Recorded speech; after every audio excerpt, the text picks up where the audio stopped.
Окшу деп башымдын жанынан өтүп жатты. Баккендик мугалимдин эскерүүсү.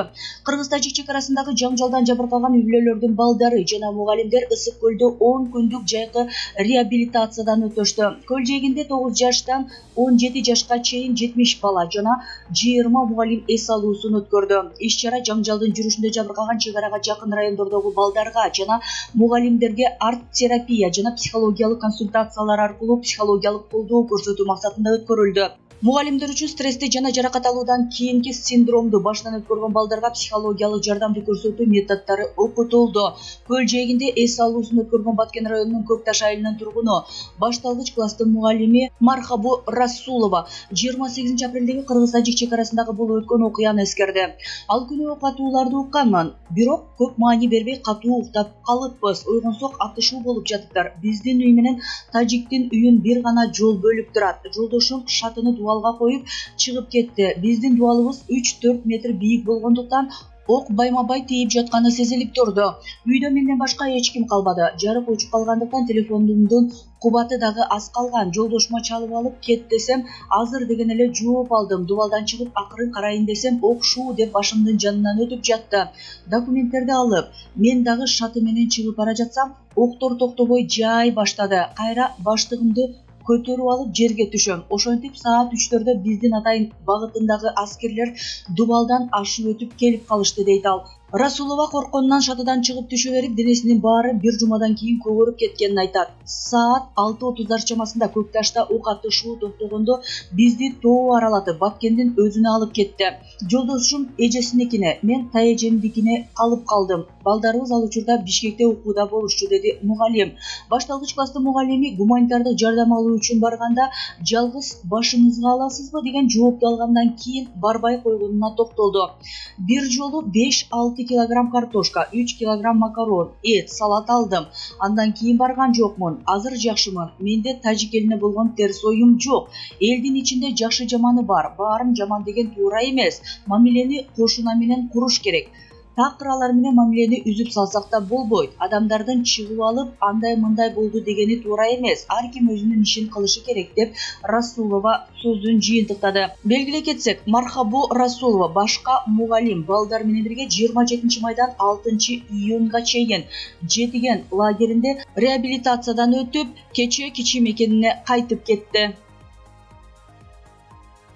УКМК Кыргыз-Тажик чекарасындагы абал боюнча маалымат берди. Улуттук коопсуздук боюнча мамлекеттик комитетинин чекара кызматы маалымдагандай, Чоң Алай районундагы Кыргыз-Тажик чекарасында 46 июнь саат 15:30 карата чекарадагы Унжу-Булак аймагында 46 туруктуу Кыргызстан менен Тажикстандын өкмөттүк делегацияларынын сүйлөшүүлөрүнүн жыйынтыгына ылайык аймактан эки тараптын куралдуу күчтөрүн мурунку ордуна алып кетүү аяктады деп жазылган маалыматта. УКМКнын маалыматына ылайык, аймакта кыргызстандык чегарачылардын күчөтүлгөн режимде нөөмөт өтөөсү уланууда. Кыргызстандын чекара кызматы 4-июнда таңгамал тажик аскерлери Ош облусунун Чоң Алай районундагы Унжу-Булак деген жердеги такталуу элек жерге контейнер орното баштаганын жана Кыргызстандын аймагына 1000 метр ичкери кирип келгенин кабарлаган. Ошол жерде тажик аскерлери автомашиналар жана жеңил брондолгон техника токтоло баштаганы байкалган. Тажикстандын улуттук коопсуздук комитетинин чекара кызматы тажик чекарачылары Кыргызстан менен Тажикстандын өкмөттөр аралык комиссиясы макулдашкан чекара тилкелерин кайтарып жатканын айткан. Бирок Кыргыз өкмөтү бул маалыматты четке кагып, Унжу-Булак участогундагы чекара тилкеси чийле электигин кабарлады. Кыргыз-Тажик чекарасындагы акыркы чыңалууга байланыштуу 4-июнда эки өлкөнүн тышкы иштер министрлиги элчилерди чакырып, бири-бирине нааразылык ноталарын тапшырган. Кыргызстандын улуттук коопсуздук боюнча мамлекеттик комитетинин төрагасы Камчыбек Ташиев менен Тажикстандын улуттук коопсуздук комитетинин төрагасы Саймумин Ятимов 5-июнда чекараны делимитациялоо жана демаркациялоо боюнча эки өлкөнүн мамлекеттик комиссиясынын жетекчилери катары биргелешкен билдирүү кабыл алышты. Ага ылайык эки тарап тең чекара постторун өзүнүн аймагына карай 3 километрге жылдырат. Аскерлер жана аскердик техникалар мурунку ордуна кайтарыла жана аймактагы жайыттар орток пайдаланылмакчы. Кыргыз-Тажик чекарасындагы 28, 29, 30 апрелдеги жана 1 майдагы куралдуу жаңжалда 36 кыргызстандык курман болду. Анын ичинде 2 бала, 180ден ашуун адам жаракат алды. Баткен облусунда 100дөн ашык жеке турак жай талкаланып, өрттөлүп, мектеп, бала бакча жана чекара бекети сыяктуу мекемелер аткыланып кыйраган. 58 миңге чукул адам жашаган жерин таштап кетүүгө аргасыз болгон. Тажик тараптан 19 адам өлүп, 87 киши жаракат алганы расмий жарыяланды. 15 миңге чукул жергиликтүү тургун коопсуз жайларга эвакуация болгону айтылды. Согд облусунун бир нече айылында 14 турак жай толук бузулуп, 2 үй, 1 курулуш объектиси жарым-жартылай жабыркаганы маалымдалды. Белгилүү куудул Рахман Разыков дүйнө салды. Белгилүү куудул сатирик Рахман Разыков 6-июндан 7-сине караган түнү дүйнөдөн кайтты. Жакындарынын билдиришинче, ал пневмония болуп ооруканада жаткан. Разыков 1955-жылы 12 майда Ош облусунун Кара Суу районунун Таширов колхозунда азыркы Сабай айылында туулган. Куудул Таң жылдызы, Бешилик, Беш кемпир, Беш тапан сыяктуу бир канча топтордун негиздеген. Сатирадан тышкары ыр дагы жазганы белгилүү. Разыков чыгармачылыктан тышкары саясий көз карашында активдүү билдирип турган. Ал катышкан ар бир айдын 6-сы, ортодо турса 3 бахан, оңолмок элек, биз качан сыяктуу концерттерде бийликтеги адамдарды тамашага салынып, сындалчу. Разыков ушул жылдын январь айында ордодо турса 3 бахан, оңолмок элек, биз качан аттуу концертине бийлик бут тосуп, улуттук коопсуздук боюнча мамлекеттик комитет аларды суракка чакырганын билдирип чыккан. Ал бир канча жолу Жогорку Кеңештин депутаттыгына талапкерлигин койгон. Соңку парламенттик шайлоодо Бүтүн Кыргызстан саясий партиясынын тизмеси менен шайлоого барган. Артында 3 уул, 3 кызы калды. Түркиялык басылма Орхан Инанды кыргыз бийлигинин буйругу менен кармалган. Бүгүн Түркиядагы белгилүү Сабах басылмасы атайын кызматтын чоочулоосу деген аталыштагы журналист Ферхат Үнлүнүн Кыргызстандагы Орхан Инандынын жоголушуна, көчөк артындагы көрүнбөгөн жагдайларга саресеп салган аналитикалык макаласын жарыялады. Аталган макаланын кыргыз тилиндеги котормосун көрөрмандарга сунуш кылабыз. Атайын кызматтын чоочулоосу 31 май күнү кечинде Бишкектеги Малдыбаев көчөсүндө Фетуллахчы террористтик уюмдун Кыргызстандагы имамы болгон, кийинчерээк Борбор Азия имамдыгына чейин көтөрүлгөн Орхан Инандыга таандык болгон Lexus 470 маркасындагы унаа табылган. Сөз болуп жаткан унаа милиция кызматкерлери тарабынан таңкы саат 04:20 чамасында эшиги ачык жана дөңгөлөгү жарылган абалда табылган. Инандынын акыркы жолу саат 21:00 сүйлөшкөн 2 телефону унаасында болгон. Дагы бир маанилүү деталдардын бири ички камеранын кадрлары окуя болгон учурга чейин жаздырылган, бирок андан кийинки кадрлар өчүрүлгөн. Кыргыз милициясы Инандыга таандык унааны текшерип, тажрыйбалуу тергөөчүлөрдүн тергөө оперативдик тобун түздү.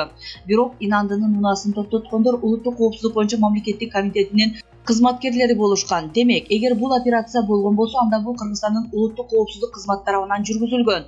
31 майдан бери даянсыз болуп жаткан Орхан Инандыны табуу талабы менен анын жубайы Рейхан Инанды баштаган активисттер акция өткөрүшүүдө. Кыргызстандагы жана башка өлкөлөрдөгү бардык фето мүчөлөрү катышкан бул акция социалдык тармактарда да өтүп, бул Түркияны каралуу акциясына айланды. Рейхан Инанды басма сөз кызматкерлерине, анын ичинде батыш маалымат каражаттарына берген билдирүүлөрүндө жолдошунун өмүрүнүн коопсуздугу үчүн тынчсызданып жаткандыгын айтып кайрылды. Ошондой эле фето мүчөлөрү Түркия Республикасынын Бишкектеги элчилигинин алдына чогулуп, Орхан агай кайда, Орхан Инанды каякта жана табылсын деген баннерлер менен митинг өткөрүштү.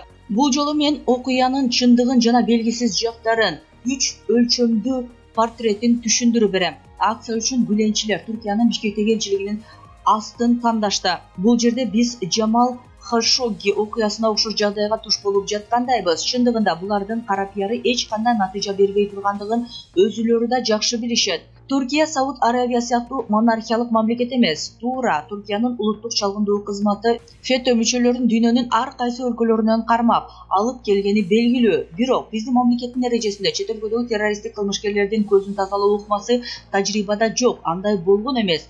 Фетого каршы 2016-жылдан бери уланып келе жаткан күрөш эл аралык деңгээлде башталгандан бери 100дөн ашуун фето мүчөлөрү чет өлкөлөрдөн алынып келинген. Алардын көпчүлүгү жогорку жетекчи категориядагы расмий имамдар. Ошол өлкөнүн коопсуздук кызматы менен биргеликте кармалган же алардан алынган ар бир имам өлкөгө алынып келинип, мыйзамдуу сот жообуна тартылат. буйрукту өздөрүнүн президенти берген. Орхан Инанды Түркиянын Мараш шаарынын Андырын районунда туулган. 15-июлдагы төңкөрүш аракетинин уюштуруучусу Адил Өксүздүн жердеши болот. Биздин бул рубрикабызды буга чейин окуп келгендер Орхан Инанды менен тааныш. Мен 2015-жылы 6-сентябрда жазган Бүленчилердин Борбор Азиядагы стратегиясы аттуу макаламда Орхан Инандынын Кыргызстандагы ишмердүүлүгүн төмөнкүчө сүрөттөгөм. Көп жылдар бою Кыргызстандагы бардык мектептерди жетектеп келген Орхан Инанды Фетуллах Гүлендин Азиядагы имамы. Чындыгында ал кыргыз бийлиги менен тыгыз байланышта болгон. Анын элчи дипломаттардан эч бир айырмасы жок. Расмий Түркия бийлиги да дал ушул адам аркылуу кыргыз бийлиги менен байланышып келген. Бул кыскача түшүндүрмө Түркиянын коопсуздук кызматынын мурунку мүчөсү Кашиф Казиноглуга таандык каттардын биринен алынган үзүндү. Анын жазган каттарында туура маалыматтар менен кошо туура эмес маалыматтар дагы бар. Ал эми Орхан Инандынын Кыргызстандагы ишмердүүлүгү жөнүндө жазгандары экинчи топко кирет. Кыргызстандагы Сапат билим берүү мекемесинин президенти Орхан Инандыга байланыштуу ызы чуу дагы деле бүт элек. Орхан Инанды акыркы жолу 28 август жума күнү саат 14:00 чамасында Кыргызстандын Стамбулдагы башкы консулдугуна келип, башкы консул Ренат Түлөбердиев менен жолугушкан. Түлөбердиев Кыргызстандын АКШдагы мурдагы элчиси Кадыр Токтогулов сыяктуу эле Сапат мектептеринен билим алган.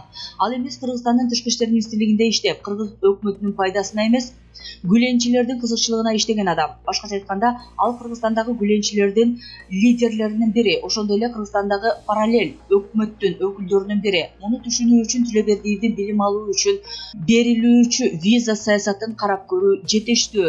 Гүленчилерге таандык Кыргызстандагы Сапат лицейлеринде жалпысынан 21 мектеп бар жана учурда 9036 окуучу билим алат. Сапат лицейлерин бүтүргөндөрдүн саны 12468 түзөт. Ошондой эле Сапат лицейлеринин бири Токмок Сапат лицейлеринин окуучуларына эшектин этин берип, анын натыйжасында уулануу болуп, убагында актуалдуу темага айланган.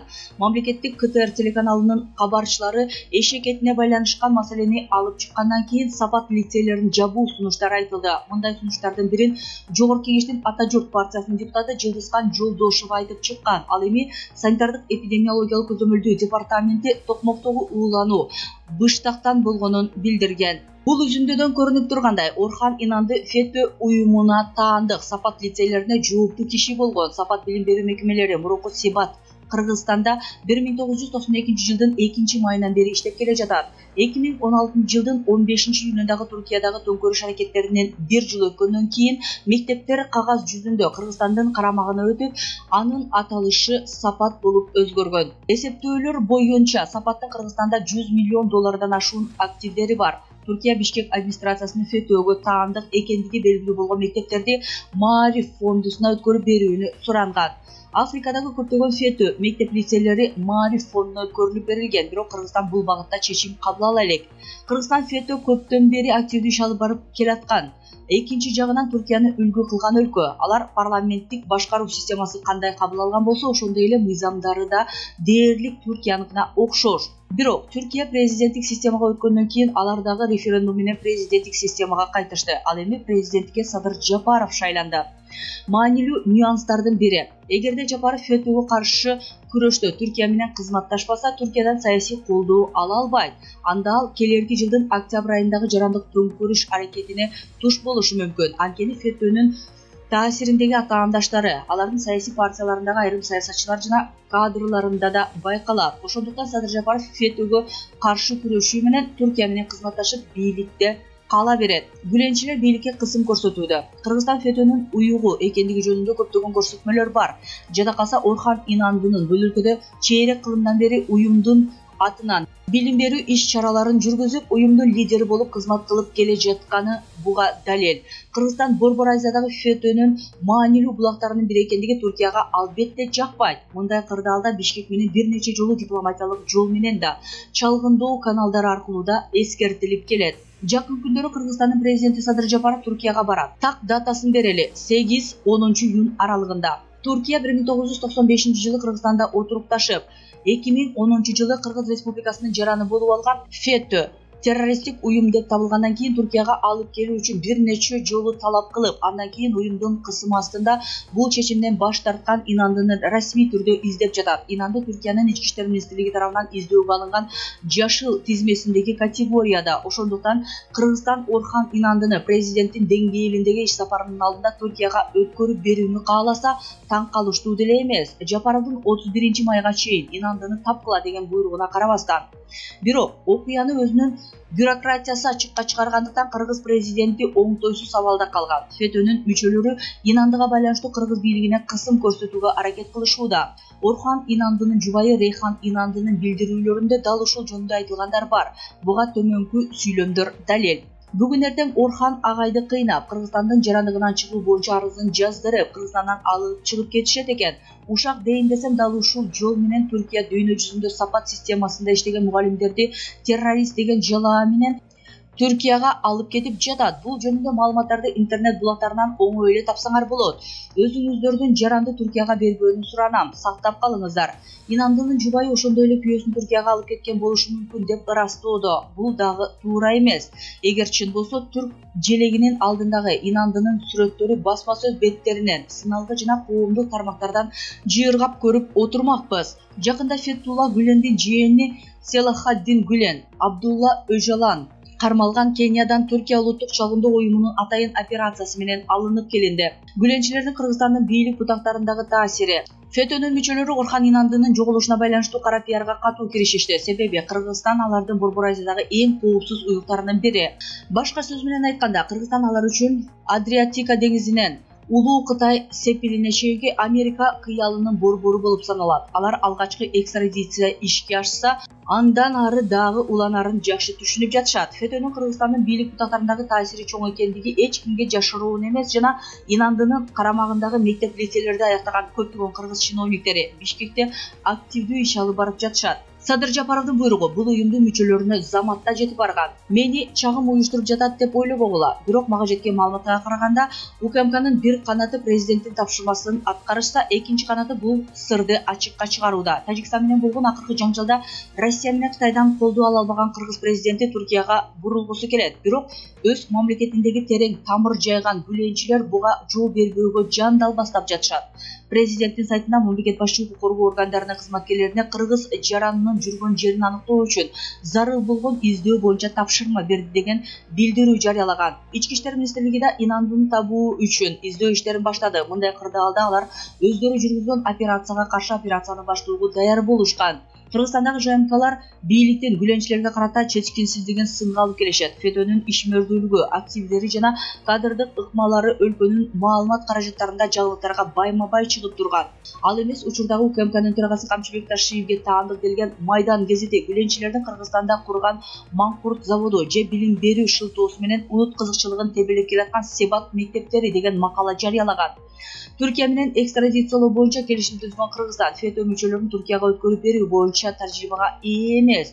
Өткөн жылы Сапат лицейлеринде иштеген Сенан Йылмаз менен Санжар Абдулхаким Кыргыз сотунун экстрадициялоо чечимдерине карабастан Түркияга берилген эмес. ФЕТÖнүн мүчөлөрү экстрадициялануудан корккондуктан мунун алдын алууга аракет кылып жатышат. Акыр аягы сот процесстерине президент түзүшү мүмкүн. Бул эки ФЕТÖ мүчөсү акыркы жолу УКМКнын көзөмөлүндө болушкан. Алар азырынча кайтарыла элек. Эгерде кайтарылган болсо, бул тууралуу түрк маалымат каражаттарында жарыяланмак.